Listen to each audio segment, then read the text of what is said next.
it just happens to appear that your boy Pip, I don't know what's going on, man, but it sounds like he got some bad weed or something. Because He this, might have a. Do we got a book coming out or something?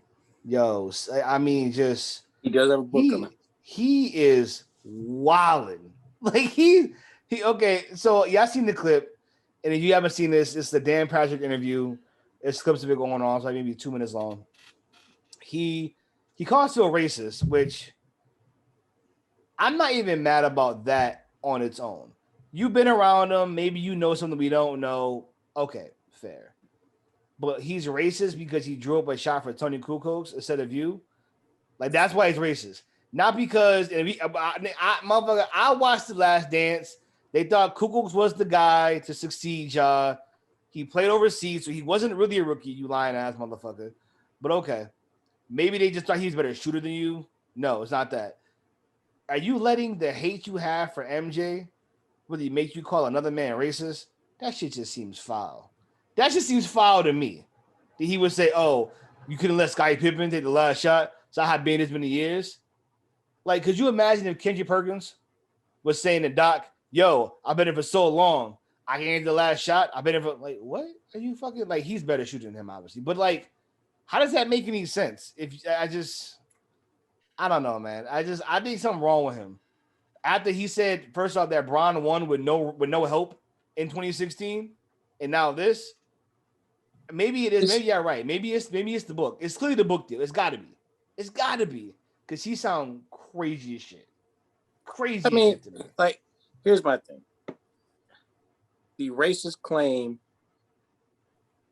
He has a point with Phil because Phil has had questionable statements that can be painted as that. The posse statement was one. Right. I got one right here that he had from his book Maverick, where he says, white players are more often willing to run patterns and work collectively. Because of the predominance of blacks in pro basketball, the sport is rapidly disintegrating into one-on-one sport.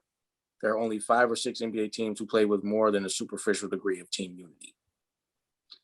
Then he said, on the Knicks, the starting front court played white basketball while the guards played black basketball. That was talking about him, Earl of Pearl and Clyde Frazier.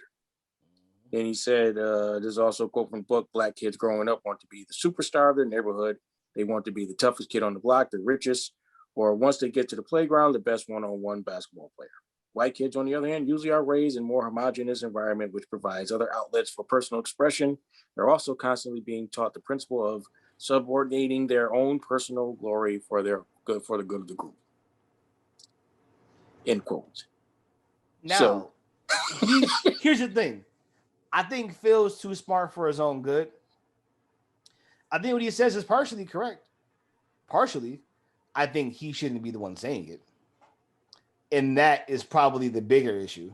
I don't think, I think it's unfair to think that guys don't want to be the star because they want to be the star because they're black. I mean, look at Doncic. You think he just wants to not be the star? I mean, that doesn't make any sense to me. I think he does. I mean, that's why you think Dirk didn't want to be the star? That's nonsense. You think Nash didn't want to be the star? That's nonsense. Of course they want to be the star. I do think he's right about one thing, but I think he's talking about. He spoke about a racial issue from a very white place, not understanding the socioeconomic factors as to why black boys are one way and white boys are another way. And I think for him to not understand that, as smart as he portrays himself to be, is kind of lazy because you should understand the factors that are at play here, the different homes that y'all come from. You should get that. Playing basketball for most black kids may be a way out. So maybe they feel they have to do certain things. I mean, there's ways you could have described that and not sound like a fucking elitist ass racist.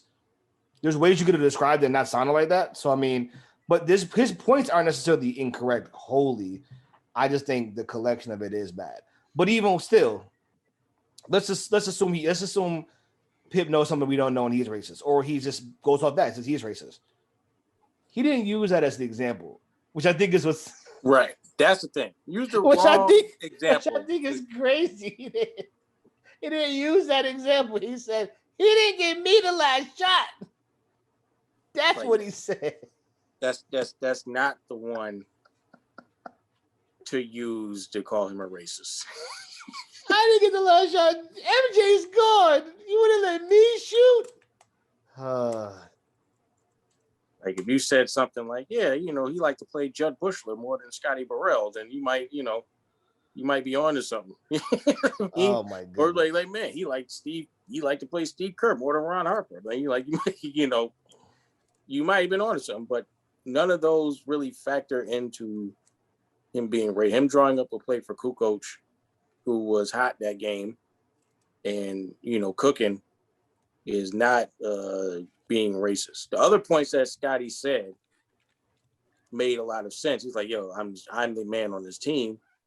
I'm up here in MVP votes. I won All-Star Game MVP. Like I'm the dude right now.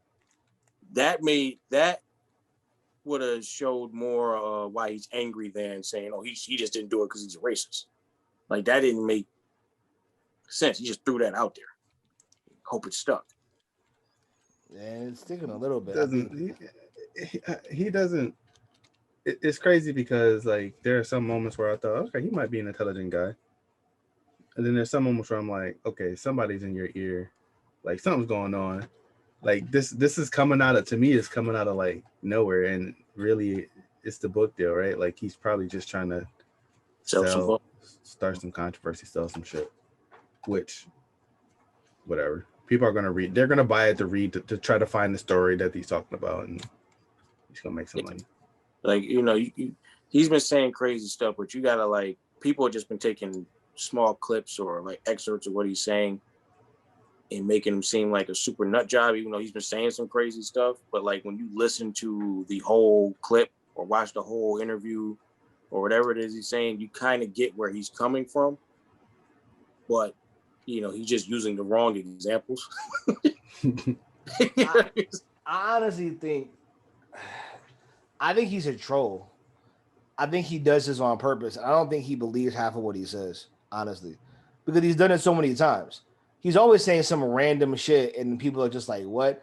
I think he enjoys the shock value of it. I think he's deeply bitter that he was probably the most famous number 2 to the most famous number 1 of all time. And I would even say he's the most famous number 2. I mean, probably not. But I think he played with the greatest, and he also is a Hall of Fame player in his own right.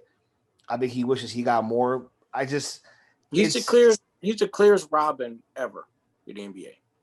The clearest Robin, yes. Yes, because you had other great duos, but you can't say, all right, Kareem is Robin, Magic is Batman. Like, you can't do that because Kareem is Kareem. Couldn't say that with Shaq and Kobe because Kobe's Kobe. I mean, I think in those cases you can almost argue that there was times when each of them played the Batman role. There were times when Kobe closed, there were times when Shaq closed, and then you always know, like you guys remember watching some 80s basketball. We're old enough to remember some of those clips. Like your boy Kareem, as he got older, it became Magic's team, and it was more relying on Magic and him doing his thing. So, I mean, it was never a time when you watched them boys play and thought, yo, Pip got to carry it tonight. Right. Never. No, not. But it's like, why are you even mad, dude? Like, he's literally the greatest player of all time, and you're considered the number 2 to him. Right. Like, Michael honestly, said, I wouldn't have won without you. So, what are you upset about? What do you want, man? I think he wants his own shoe. He wants to be in Space Jam 3. I think I hate to say this word. He's a fucking hater. They always say be the ones closest to you. I think he's a fucking hater. I hate to just ranking him as that, but he always says shit that either tries to make himself look better or to disparage somebody else. Just like your boy LeBron. Sorry, I had to put it in there. Nobody dogs him though. Like everybody gives him his flowers. He has a room full of flowers. Like you can't put no more flowers in there. No one feels like that. Whenever they talk about Mike, they talk about Pippen. Now they may say better things about Mike, but they do not talk about one without the other. Like when they talk about Mike getting good, they talk about other people that came on the team, but he's always like, man, this the guy. Then they talk about Rodman. They go Pippen, maybe Rodman, and then they talk about all the supporting cast. I don't think it feels like enough for him. Which is what I'm saying. I don't think it feels like enough. But the whole thing, everybody's trying to figure out what more do you want? He wanted that shot, motherfucker. He wanted the MVP. He won a ring without Mike. I think that's what he wanted. He did say that though. Like he did say like Phil robbed him of his chance to show like I didn't need Mike to win. And that shot was like one of those chances that he had. And like you robbed him. And he would have missed that shit anyway because he's like not a shooter. Right. I don't see. That was my whole thing too. I'm like, Kukok's always had a smooth jumper. Like you didn't. Yeah, he shoots better. And shit, if Mike was there, Phil wouldn't have been drawing it up for Kukoc. All right. Mike. That's why I just it's interesting. I hope he keeps talking because maybe we'll hear more and I'll stop thinking he's just a hater. There's more to what he's saying than just this nonsense, but doesn't feel like it. No, I think like he's just not your role. Like, you know, he's just jealous of Mike at the end of the day. Like he'll never leave his shadow. You know, it's Michael Jordan. Like it could be worse. Like they could people can actually feel like the Pistons feel because the Pistons, you heard Bill Laimbeer say, you know, Scottie Pippen, what was that? Bill Laimbeer said it's Jordan and the Jordan-airs. We don't care about Scottie. And that's why he feels the way he feels. I mean, between that and his wife getting banged out by 22-year-olds, that's probably what hurts the most. I think that's what took him over the edge of like, I don't care anymore. Yo, right. Just don't your girl out with this with this week's trap artist of the year. Right. She left you like from Malik Beasley. I saw that. I was like, who is this? Timberwolf? Like he like the fifth best Timberwolf. I was like, and that's the worst team in the league. Are you right? Scotty's like, yo, like I'm one of the greatest players of all time, a top 50 player. Top 50, 100%, maybe top 20, top 30. Shit. You're leaving me for a guy who wouldn't even be a top 50 player in the league right now? Right now. In Minnesota? Malik Beasley? Yo, she crushed that, man. Now you out here talking crazy. Talking just greasy. Ugh. Man, somebody go check on Pippen. So somebody knock on that man's door. You can tell by his hair, man. He's looking like he's starting to get that. You're gonna look like Basquiat in a minute. He going with the free forms. He said, "Fuck it." Like you look like just look at him. Like you could tell he does not care anymore. No, in his face, he looks like I don't care. That's what I'm saying. That's the hair of a broken man. That's the hair of a broken man. That's the hair of a guy who puts on sweatpants with no pockets. That's the hair of a man. Come on, man. Come on, man. No pockets. Broken man right there.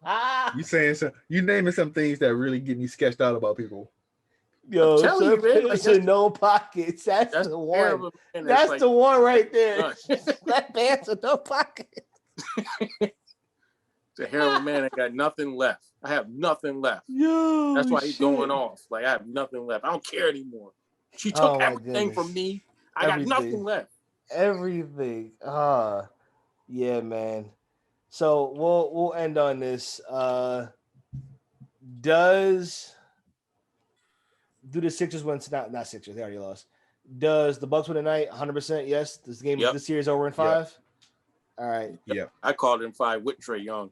It's 5. Definitely 5 without him. Do the Suns win Game 6? Which is tomorrow. In order for me to stick with my round 1 prediction, I have to say yes. All right. Well, we shall see. All right. Cool.